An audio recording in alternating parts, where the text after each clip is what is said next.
ओम अज्ञानतिमिरान्धस्य ज्ञानाञ्जनशलाकया चक्षुरुन्मीलितं येन तस्मै श्रीगुरुवे नमः। श्रीचैतन्यमनोभीष्टं स्थापितं येन भूतले स्वयं रूप कदा मह्यं ददाति स्वपदान्तिकं।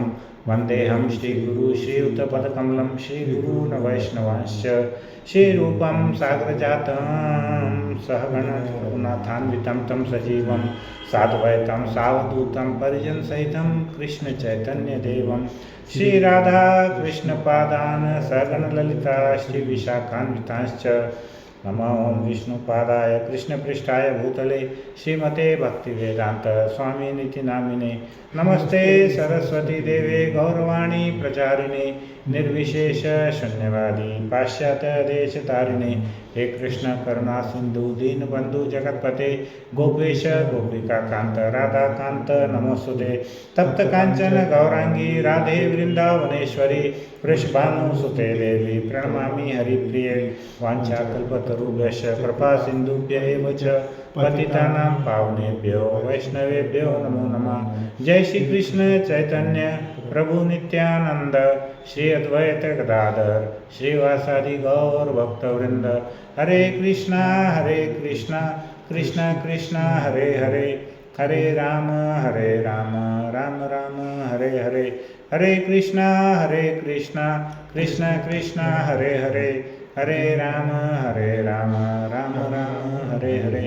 हरे कृष्णा कृष्णा कृष्णा हरे हरे, हरे Ram Ram Ram Hare Hare. Hare Krishna. I welcome all the devotees here, and we will be looking after Srimad Bhagavatam class. Here is the chapter number 8, canto number 8, chapter number 23, and the text number 3 to text number 6. So altogether text number 3, text number 4, 5 and 6. Four verses we are going to discuss about. इति उक्त्वा हरिम् आनत्य ब्रह्मणां सभवं ततः विवेशसुतलं प्रीतो बलिर्मुक्तः सह असुरेः. So we will just read one text and its translation, like that we will go. Shukdev Goswami continued, after speaking in this way, Bali Maharaj offered his obeisances first to the Supreme Personality of Godhead, Hari, and then to Lord Brahma and Lord Shiva. Thus, he was released from the bondage of the Nagpasha, the ropes of Varuna, and in full satisfaction, he entered the planet known as Sutala. Text 4. Evam Indraya Bhagavana Pratyaneya Trivishtapam Purayitva Adite Kamam Ashasat Saklam Jagat. Here, translation. Thus, having delivered the proprietorship of the heavenly planets to Indra and having fulfilled the desire of Aditi, who is the mother of the demigods, the Supreme Personality of Godhead ruled the affairs of the universe. Now, these first two shlokas were the third one was spoken by Shukdev Goswami, and from 5th to 8th actually, from text number 5 to 8, this is Prahlad Maharaj's prayers to Lord Vamandev. Who is Prahlad Maharaj? Prahlad Maharaj is the grandfather of Bali Maharaj. So here we are only looking after text 5 and text 6.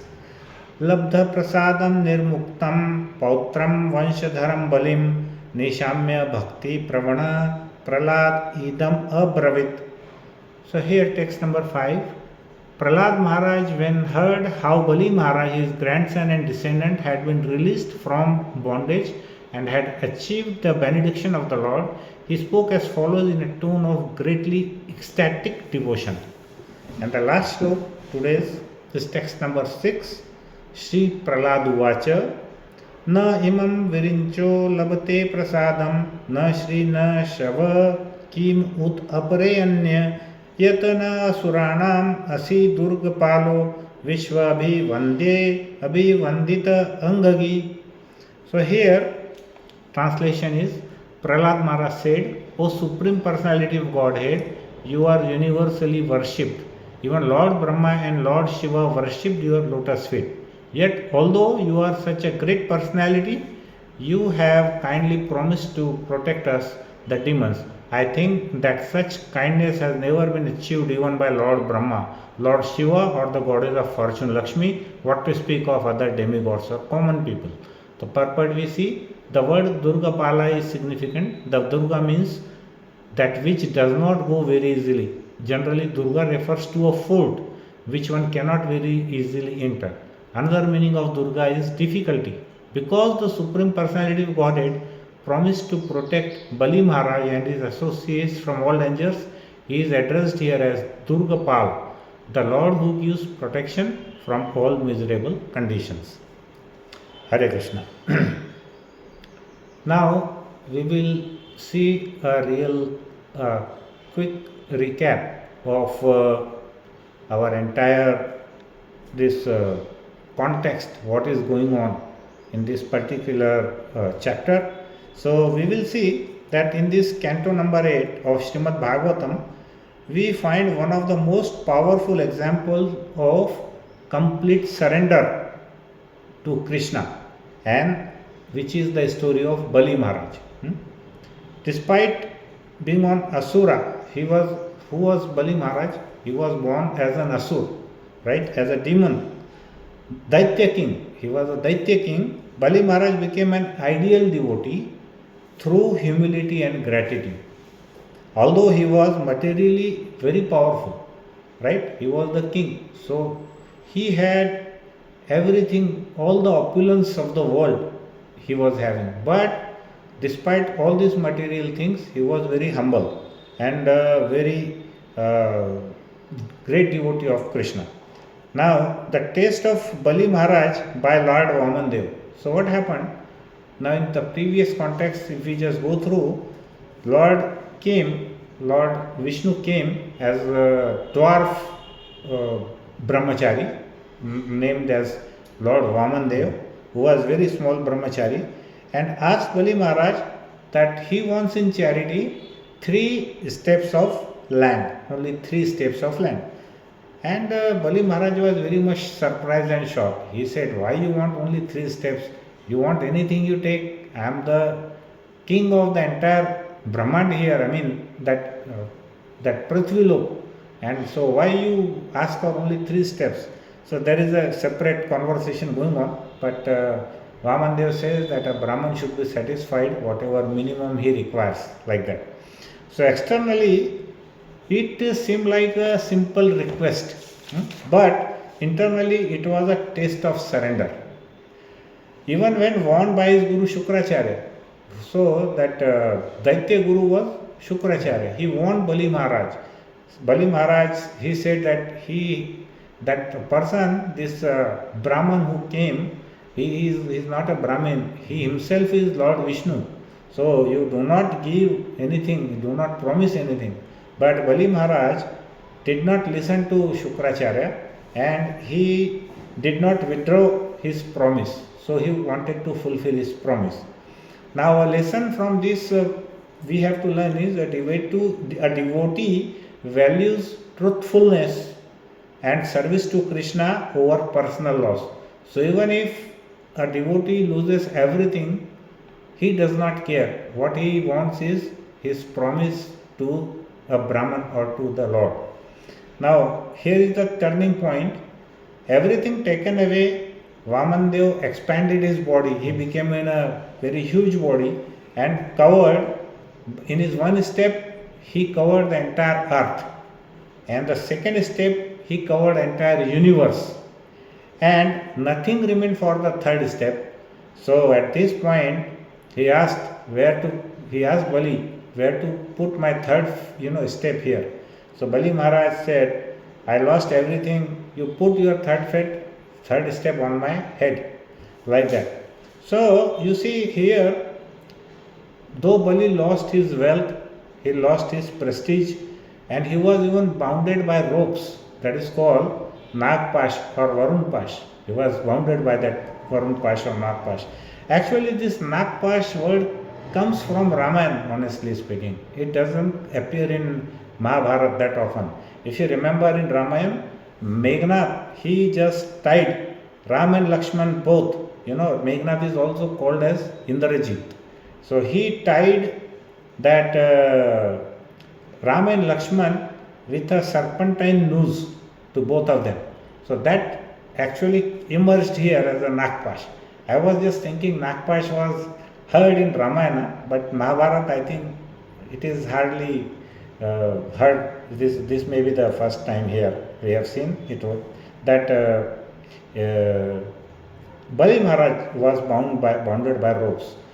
So now you see that if a person who is the king, who is the Samrat of that entire Prithvi Lok, of that earth, now once he says that I am going to surrender to you, and Lord Vamandev took everything from him. So what happened? His subordinates, his praja, his pupils from that kingdom also started disliking him, because the servant, if his boss loses money and wealth, so that his immediate subordinate, what will he think? That who is going to give me salary? How am I going to run my family and all? So they all became very angry with Bali Maharaj. So along with Shukracharya, all the Daityas were very angry with Bali Maharaj. But Bali Maharaj did not care about anybody, and he surrendered to Krishna. So Bali Maharaj's gratitude and humility. This is very important section now. This is related to our text 3 and 4. Now this is, here what happens is, from verse number 1 to verse number 4, Bali Maharaj offers Lord with folded hands, and his eyes was filled with tears, and he was in ecstatic devotion. He spoke to the Lord that I was merely eager to offer. He said to Lord that even after I surrender myself, you bound me with ropes. I wanted to do Dandavat Pranam, that is obeisances to my Lord, but within my mind. But he said, I was so scared. With whom? With his Guru Shukracharya, and with the demons, that I could not offer obeisances even through my mind. He was so scared because of his Guru's avagya. Yet I attained everything which is sought by surrendered devotees. He is feeling, and he is so thankful and he is so grateful that he says that even after all this, I achieved whatever a surrendered devotee gets.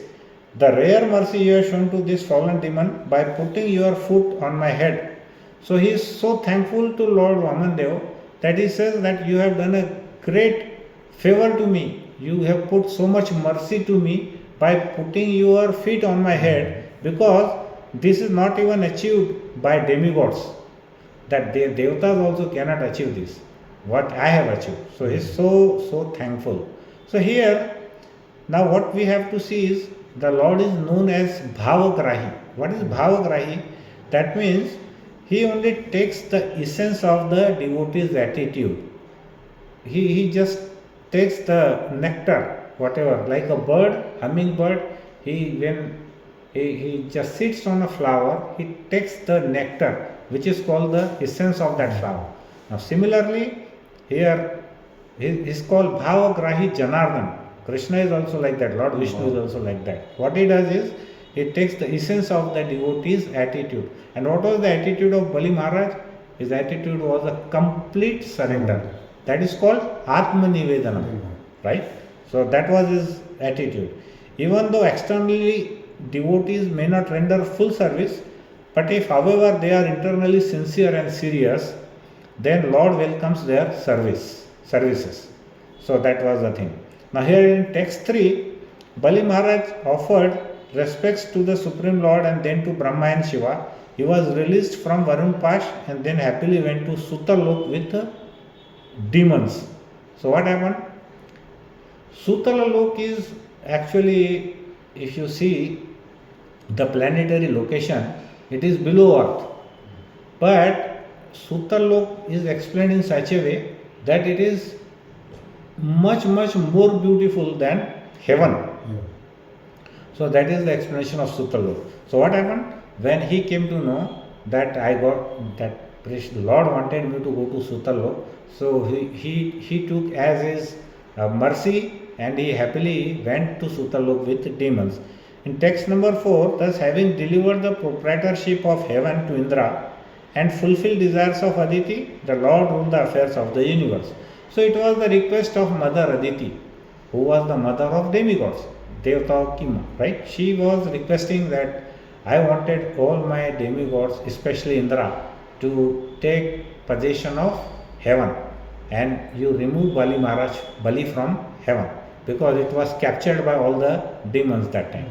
So Krishna did that. He gave back that heavenly planet to Indra, and he make Mother Aditi very happy, and he sent Bali Maharaj to Sutalok, and this way he was ruling the affairs of the universe, who? Lord Vishnu.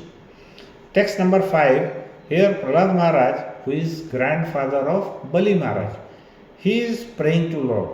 So he says, seeing his grandson Bali released from bondage and received the Lord's blessings, Prahlad Maharaj spoke with great ecstatic devotion. He says in text number 6, is a kindness which is matchless. It cannot be matched with anything. It's called matchless kindness. He says to Vamandev, by praying to Vamandev, he says, you have promised to protect us. Protect us means the demons. Us, who are us? We are the demons. From all miseries. I think that such kindness has not been achieved by even Brahma, Shiva or Lakshmi. Nobody has shown such kindness to demons like us. What to speak of others? Your lotus feet are worshipped by such worshipable personalities by Brahma, and in next two texts, further text number 7 and 8, which is not in our scope, but just one line I want to say, that what Prahlad Maharaj continued in his prayers. He says that Brahma and other staunch devotees, they taste the honey of service unto your lotus feet. But how did we rogues means demons, we rogues born of demoniac species become the recipients of your merciful glances? So he was very much surprised that we do not deserve, we are not eligible for your mercy at all, because we are born in a demonic family.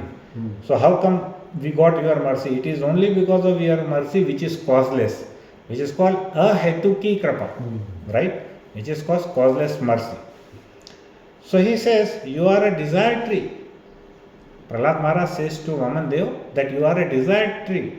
Desired tree is called in Hindi Kalpa Vraksha, that it fulfills all the desires of a person, which fulfills the desires of everyone according to one's desires. You have unlimited powers and inconceivable activities. So Lord's activities and Lord's whatever leelas are there, they are inconceivable. That is achintya. It's called inconceivable, beyond our mind. We cannot think about his pastimes. Now thus Prahlad Maharaj prayed to Lord Vamandev, and now here the mood of Bali Maharaj is that he spoke with a deep humility. My Lord, you have taken everything from me, but actually you have given me everything. Now see, this is the mood of a devotee. This should be a mood of a devotee. Excuse me, Hare Krishna. Can you hear? Yes. So this should be the mood of a devotee, that when Krishna or Vamandev took everything away from Bali Maharaj, he was grateful. He said, though you have taken everything from me, but you have given me everything. He understood Krishna is removing my false ego. This is his mercy, not punishment. So what was the false ego of Bali Maharaj? Bali Maharaj used to think that I am the Chakravarti Samrat of this entire earth planet or entire universe. So whatever this small dwarf Brahma is asking for 3 steps of land is peanut. So that kind of ego he had, that I have so much of wealth, so much of land, so why you are asking for some small things? So even Krishna does not like even a tinge of ego in his devotee. So that he says. Now in Bhagavad Gita, Krishna says to Arjuna in 2.14, Matra sparshastu kaunteya shitoshna sukha dukkada agam apayino nityas tansa titikshasva bharata. He says, O son of Kunti, the non-permanent appearance and of happiness and distress are like the appearance and disappearance of winter and summer seasons, and one must learn to tolerate them without being disturbed. So this great example is Bali Maharaj. Now he got all the distress. This was very stressful time for him, but he accepted Lord Krishna. So Bali Maharaj offered his own head for the third step, which is called Atmanivedanam. It is called full surrender. Srila Prabhupada explains, Bali Maharaj is greater than Indra. See, this is very important point which I liked about Srila Prabhupada. Why Bali Maharaj is greater than Indra? Because Indra wanted position. He wanted some material position, some material benefit. But Bali Maharaj wanted only Krishna's satisfaction. He did not ask for any position, material position. He just wanted that the Brahman who came to me, he should be satisfied. Now here Radhanath Swami Maharaj also emphasizes that real devotion begins when we say, Krishna, whatever you do is for my ultimate good. So if you win a lottery or you lose your property, it doesn't matter. As per Radhanath Swami Maharaj, what he says is, whatever you do, Krishna is for my ultimate good. It is for my own good, whatever you are doing. So Lord Vamandev became deeply pleased with Bali Maharaj, and he rewarded him Sutalok, that is heavenly planet, and became, not only he awarded, what happened? He became his personal doorkeeper. Just imagine, he became a Dwarpal of Bali Maharaj. So this is the most humble thing one can think of. The Lord of the universe becoming a doorman, doorkeeper. It is just inconceivable. We cannot think about it. So in Navvidha Bhakti, spoken by Prahlad Maharaj, which says, Shravanam, Kirtanam, Vismaranam, Vandanam, Padasevanam, Archanam, Dasyam, Sakhyam, Atma Nivedanam. So the Navvidha Bhakti begins with Shravanam. When you listen, then only we become devotee of the Lord. And it goes on. And the ninth step is what? Atma Nivedanam. That is the last step. So unless we do Shravanam and Kirtanam, we cannot do Ismaranam, that is we cannot remember. Unless we do Vandanam, Padasevanam, Archanam, then we cannot become Das or Dasyam in that servitude attitude. And then Sakhyam actually is not for us, it is for the greatest devotees of Arjun and like that. And the best is that complete surrender. So for devotees, we should be in the bhav of Dasyam and Atmanivedanam. We should be the servant of the servant of the servant of the Lord's devotees. Now here, if we take example of Atmanivedanam, there are two more examples are there which are very similar to Bali Maharaj. The first is Bali Maharaj, the second is Mata Rukmini surrendering to Krishna. That is also Atmanivedanam. And the third one is Ambarish Maharaj. Ambarish Maharaj also surrendered to Krishna when he got a Sudarshan disc, wanted to cut his head. Now we will elaborate more on these examples. Now what is Atmanivedanam? Atmanivedanam means our BMW. What is our BMW car? BMW is body, mind and words. These three things. It should bow down to Lord Krishna. So our BMW it is not for showing off. It is not for our showing false ego. It is for bowing down to Lord. And which is the car? Car is our body. Body, mind and soul. And body, mind and words. And car is our body. Which means we should put aside our likes and dislikes. And our body should bow down to Lord. And now this is the first step of Atmanivedanam. This is how we begin. When we bow down, not with only our body, but with our body, mind and words. Okay. Now there are some pious materialists. Now listen carefully. Pious materialists. Now what they do? Their mentality is, if all my job is done, if my business is going well, if I am earning money, everything goes well, then I am into Krishna consciousness. If I don't earn, if my job is gone, if everything is gone, I don't want to follow Krishna consciousness, right? Otherwise they will throw mala also after some time, right? So that is the mentality of a materialist person, who is, though he appears a pious, but how is he? He is a pious materialist. And now here, these kind of people orbit around many materialistic things only. They want to see only their benefits. Even if they are in Krishna consciousness, they just take advantage of spiritual life for materialistic purpose also. They want to enter into Krishna's temple, or if they want to meet some Krishna's devotees, they want to see that if I can be benefited with those devotees. For example, there are many wealthy devotees in Krishna consciousness. Sometimes devotees may think that if he is a very wealthy person, I may get some benefit from him. And he is into Krishna consciousness, I am also into Krishna consciousness, Hare Krishna Prabhuji, Hare Krishna Prabhuji, I want some benefit from you, like that. So this is not real Krishna consciousness, right? So they surrender more to materialistic life than spiritual life, and even they take advantage of spiritual life for materialistic purpose also. Now what happened, there is a small story. What happened, His Grace Radhesham Prabhu, everyone knows, the one of our greatest devotees in ISKCON. One devotee met His Grace Radhesham Prabhu and asked Prabhuji, is it all right if I worship some demigod for material purpose? So he said, I want to worship some Devi Devta for my material purpose. So is it all right? So Radhesham Prabhu said, hey, you are a Krishna conscious person. Huh? Why you want demigods? So he is saying, Prabhu, why to disturb God for small things? Chota kaam ke liye, why to disturb Krishna? He is the supreme personality of Godhead. So for my small things, I just go to demigods. Won't that be all right? So demigods will provide all my needs. His logic was like that.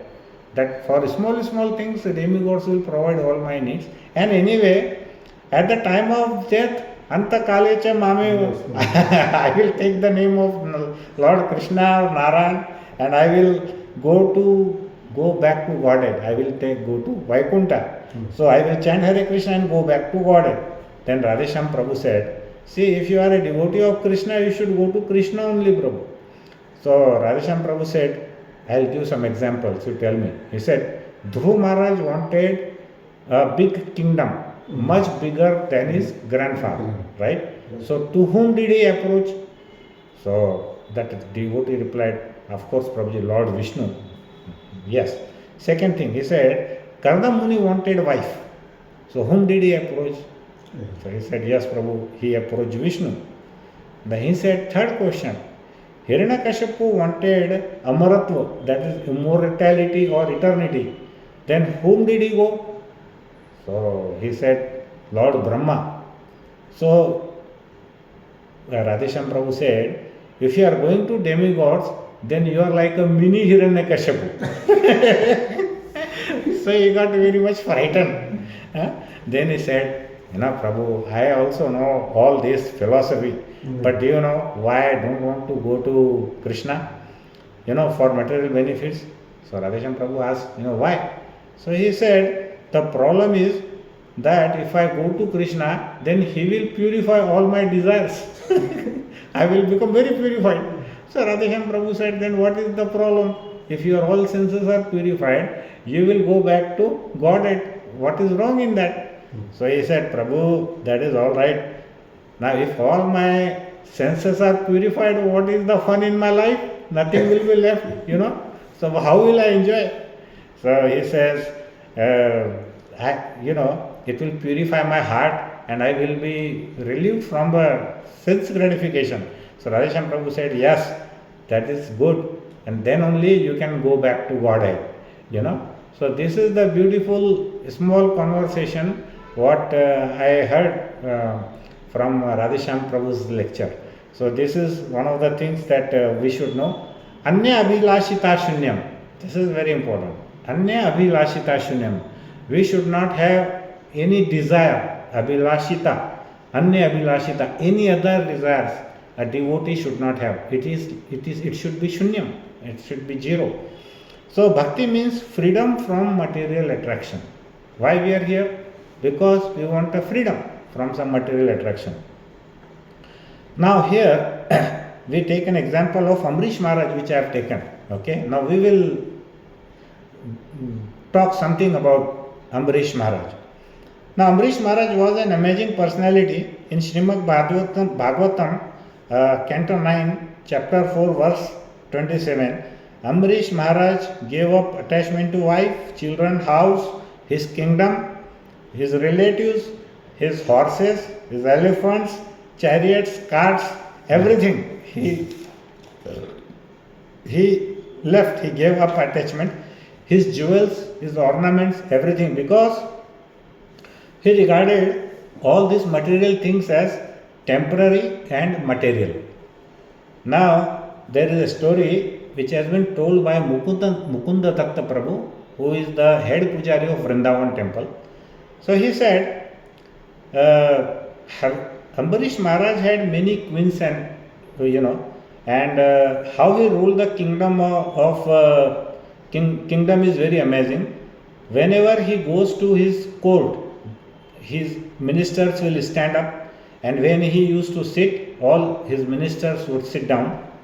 And they used to report, all his ministers used to report about the kingdom of Amrish Maharaj, about the water department, education department, so many different departments he had. So they used to tell everything, narrate their king about all the departments.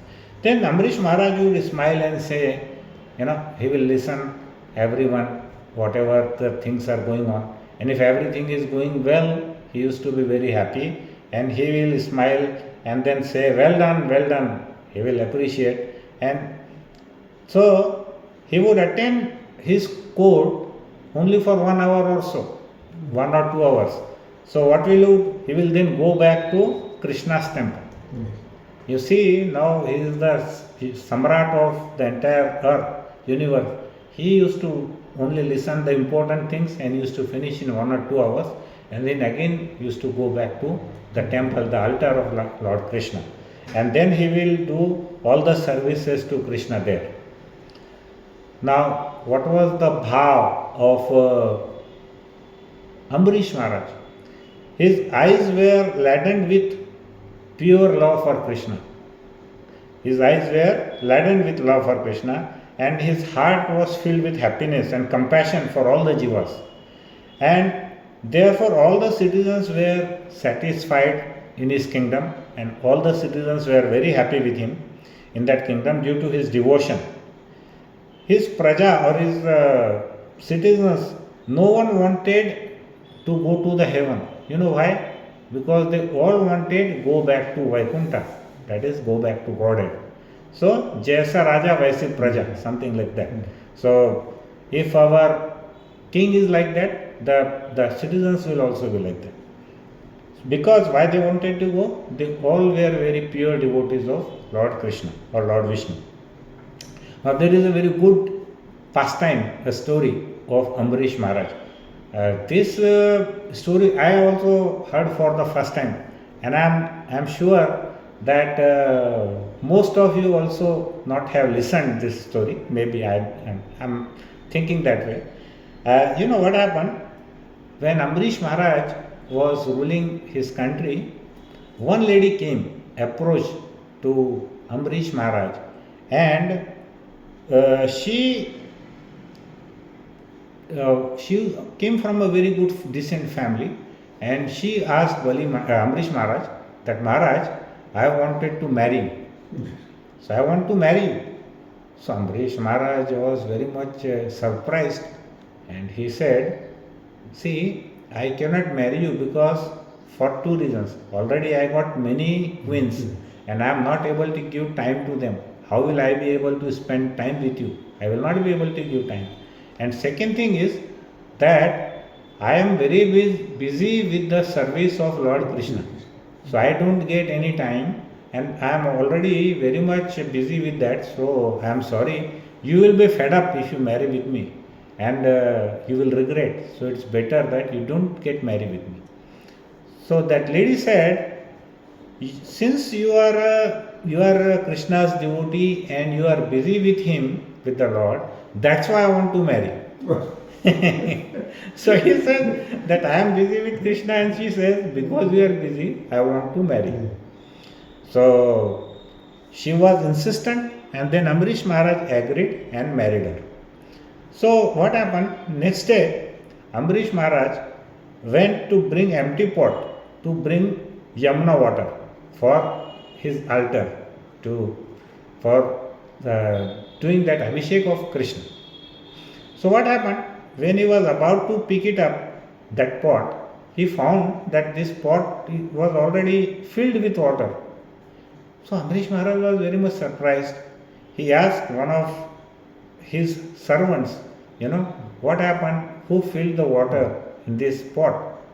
He said, Maharaj, the newly wedded queen, your new wife, she has filled this water. She has filled this pot with the water, Yamuna water.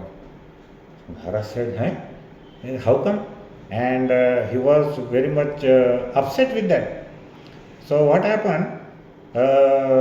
He immediately called that new queen, newly wedded wife, and he said, this pot you have filled with Yamuna water, but this is my devotional service, and you cannot interfere in my services. So that queen said, Maharaj, it is fine. You should let me do my Amrish Maharaj said, you should let me do my seva, please. So you should not reduce my service, Amrish Maharaj was saying. She said, Maharaj, I will assist you along with your services. Let me assist you. But Amrish Maharaj said, then if you do services and all, then I will be only a delegator. I will not be able to, I want to be a servant. I do not want to be a delegator. Delegator means who only give orders to the servants or to someone else. So that was his bhav, Amrish Maharaj. Then Amrish Maharaj said to her, don't worry, I got a solution for that. Amrish Maharaj gave one palace each to all her queens. Like we have seen in Dwarka, Krishna married with 108 wives, and he gave one palace to all 108 wives, separate palaces. Similarly, Amrish Maharaj also was very, very rich because he was the King Chakravarti king. So he gave one palace to every queen, and he said, don't worry, what I will do is, if you really want to serve Krishna, no problem, I will give you a beautiful altar of Radha Krishna, right? A beautiful altar I will give, and there you can do your services. So what happened? He immediately made a beautiful altar. Made means he got it ordered, and he gave it to her. So one day, after couple of months, one day Lord appeared in the dream of Amrish Maharaj. Okay. And Lord said, Amrish, I am more pleased with the service of your newly wedded wife than your services. This fellow said, what happened? Prabhu, I am your servant, I am doing from so many years. I don't have anything else in my life other than serve you. How come it is possible? So the Lord said, no. You just go and must see your newly wedded wife's, services, how she does. Now, he immediately woke up from the dream, and he just took a shower and all that, and he immediately went to the newly wedded queen's palace. Now, the Lord says that you should learn how the devotional services should be done from your newly wedded wife. So he went to the palace and he saw his that newly wedded queen. She was, how meticulously she was doing her service, with very care, very precise, with full of love she was doing her services. She was stitching the dress of the Lord, offering Lord garlands and bhoga, and keeping utmost of cleanliness.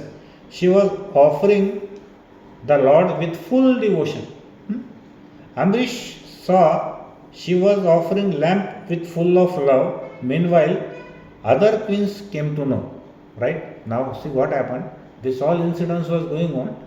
That Amrish Maharaj was very much impressed and very much surprised that her newly wedded queen is doing the Krishna service with so much of love and compassion, with passion, with full of devotion. So he said, when this happened, the rest of the queens, they came to know that that our husband Amrish Maharaj is only going to that newly wedded wife. He is not coming to our palaces anymore. So it is called that probably he has become the henpecked husband. Henpecked husband यानी क्या है? जोरू का गुलाम. It's like wives.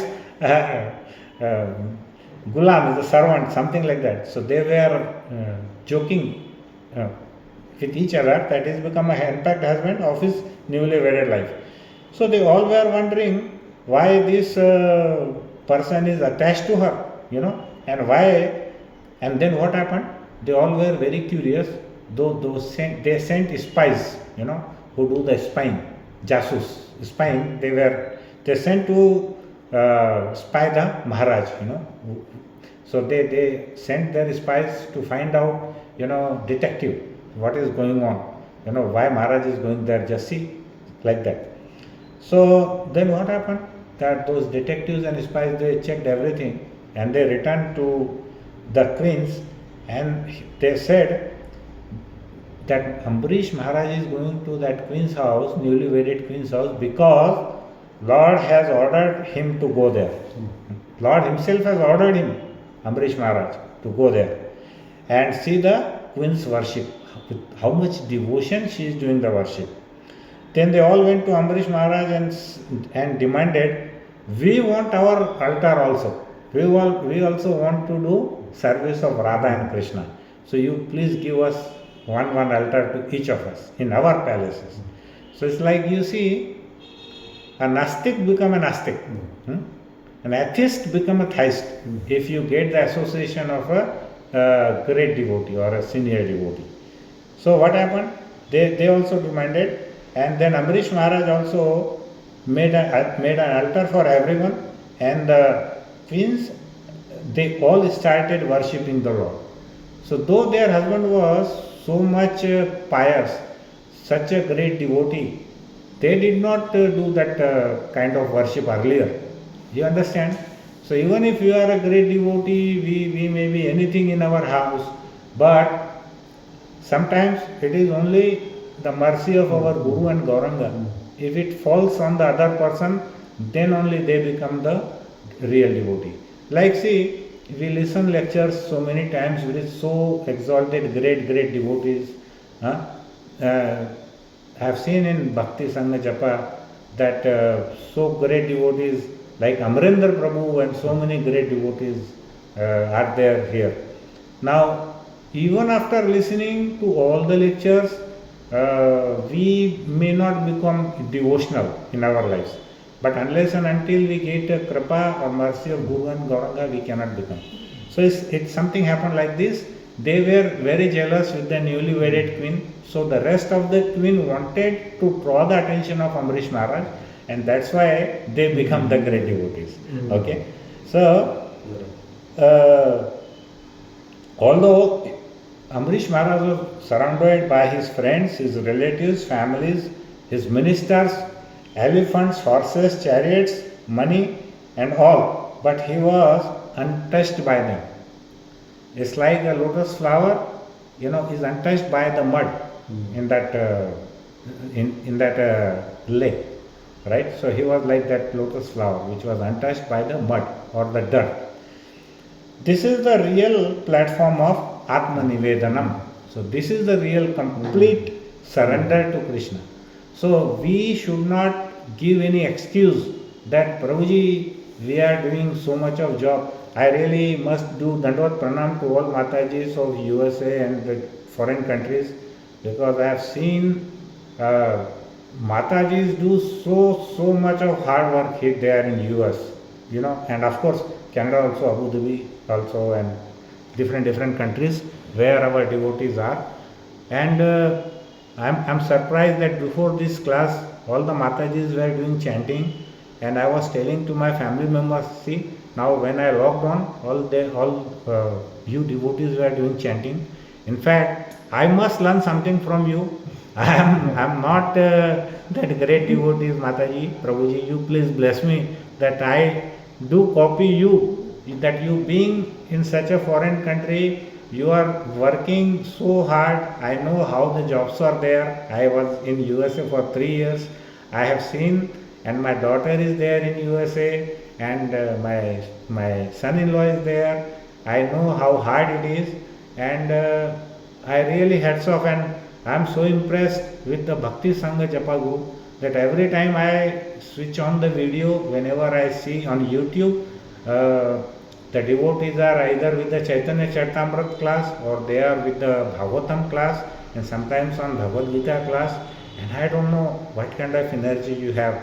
So I don't think that you really need to listen this Atmanivedanam lecture from me, because I do not deserve at all to give all these explanations. But just to please Guru and Gauranga and all the Vaishnavas, I am just rendering my seva. But please, I am not qualified to say anything. Okay. So here, the surrender is associated. Now see what happens is, here we see that in our material life, what kind of meaning people take up of surrender, the word surrender, how it goes in our mind, like in material life. Now, we take it as surrender means a total defeat, that we have lost, and loss of pride and prestige in material world, because the winner becomes arrogant. The winner becomes arrogant. Now you see the USA war with Iran. Now the president here in USA, if he wins, what he does, he may feel something different. So here they say the winner becomes arrogant and wants to humiliate the loser by forcing him to surrender, right? While the loser is seeking an opportunity to take revenge and settle the score, right? So now if one country loses, then they want to take revenge, and if one country wins, they want to humiliate the loser, like that.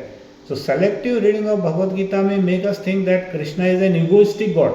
We may think, when I first time read and listened about Krishna, I also thought, he's a God with very much ego. He's got so much ego. You know why? Why I thought that? Because certain verses may sound like the speech of a politician.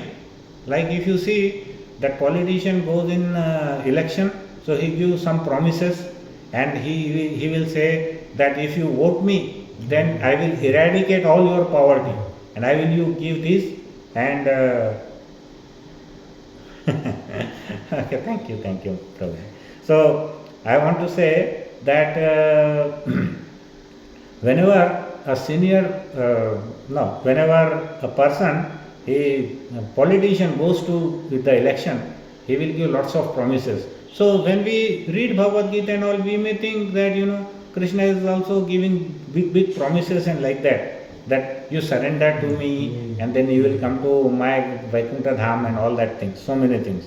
So, and who wants to promise the votes to eradicate all their sufferings if voted to power? But Krishna is not a political leader. Okay, he is the Supreme Lord, who is actually impelled by his supreme compassion for all the entities. So he is our father. He is the father of all the entities, right? Supreme personality of Godhead. That's why it's called. Surrender to Krishna means to genuinely offer our love to him.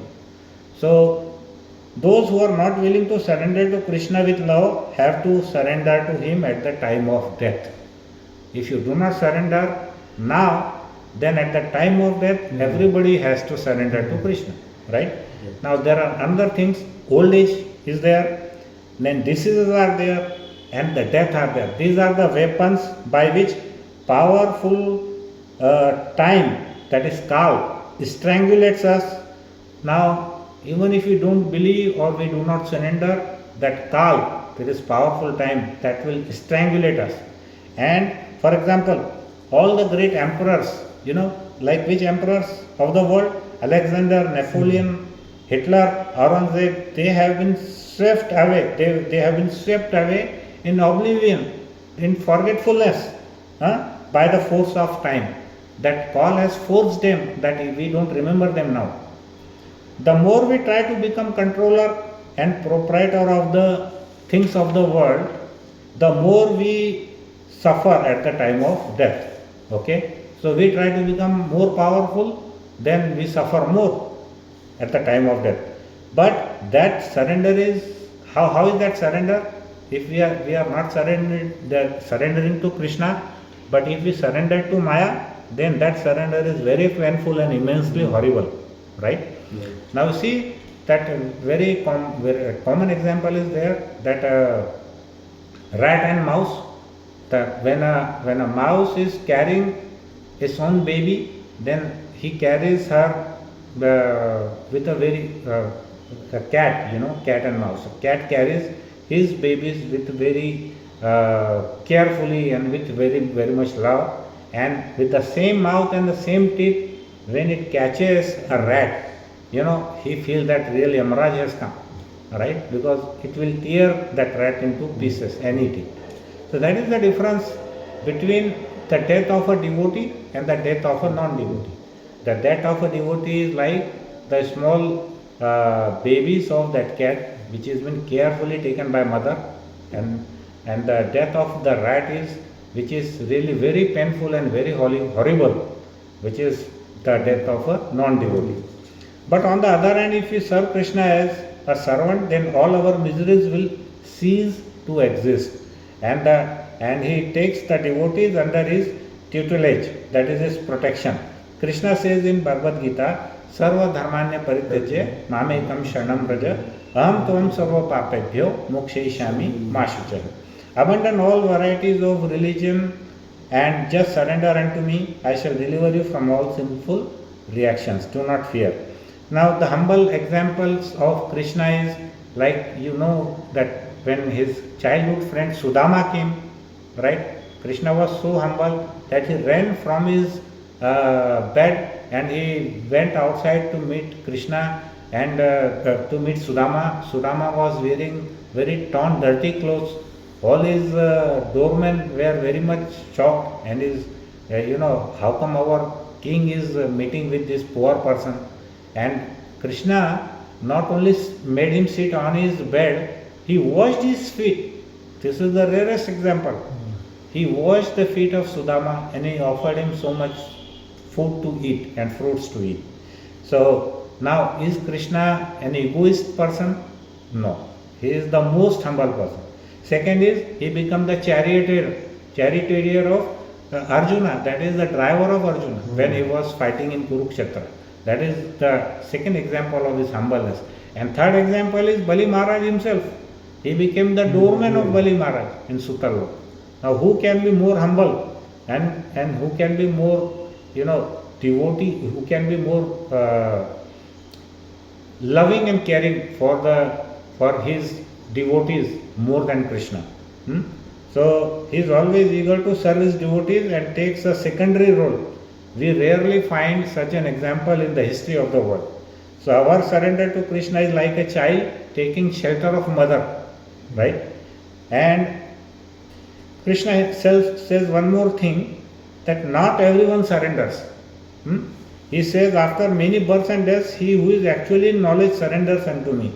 Bahunam janmana mante jnanavan mam prapadyate vasudeva sarvamiti sa mahatma sudurlabha. In Srimad Bhagavatam, Krishna says that not everyone surrenders unto me. He says, after many births and deaths, he who is actually in knowledge surrenders unto me, knowing me to be the cause of all causes, and such a great soul is very, very rare. Right? So if we are not with Krishna, then we are definitely with Maya, his illusory energy. So either Krishna or Maya, we must surrender nevertheless. In fact, every day we surrender to the dictum of our minds and senses and to so many insatiable desires. We just surrender. Many people surrender to smoking, many people surrender to drinking, and so many things like that. Now, here what we will say is surrendering to Krishna is like it's a door for a blissful and eternal life without any anxieties and miseries for those who have accepted the boat of the lotus feet of the Lord.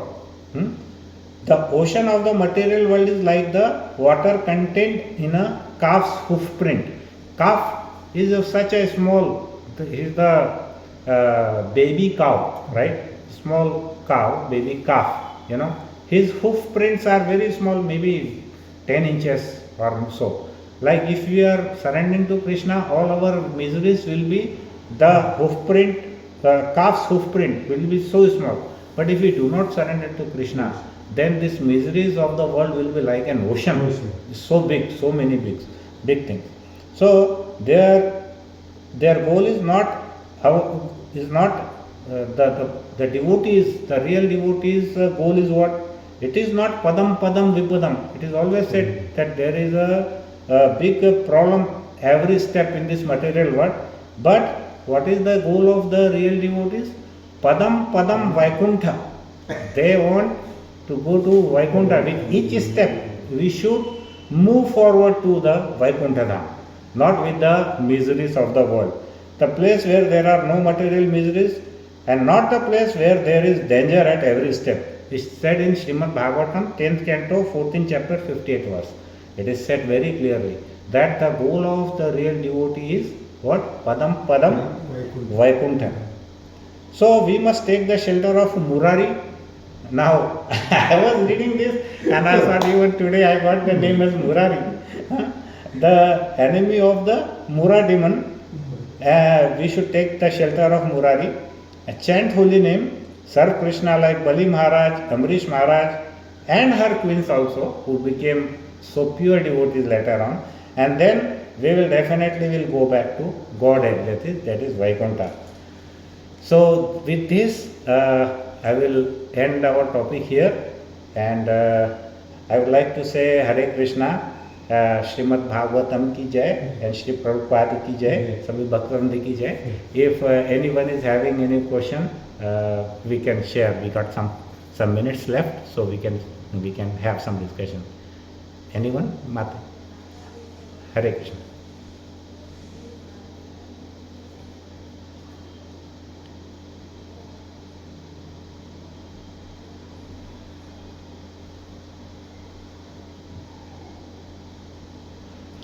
Thank you Mataji, thank you Prabhuji, and all the devotees. Please accept my humble obeisances.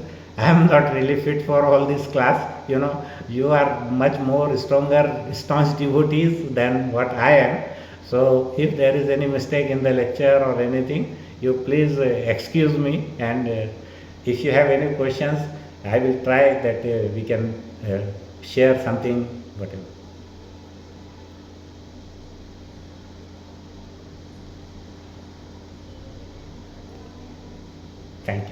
Thank you so much.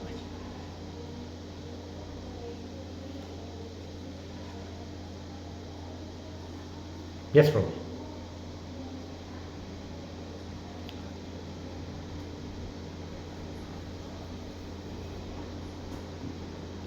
Hare Krishna. Thank you, Guruji.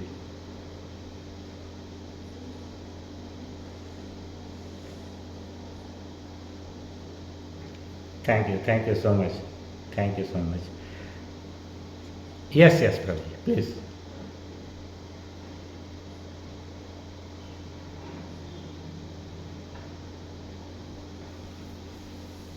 Yeah.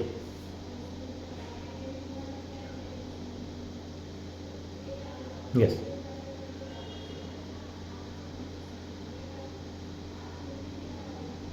Yes.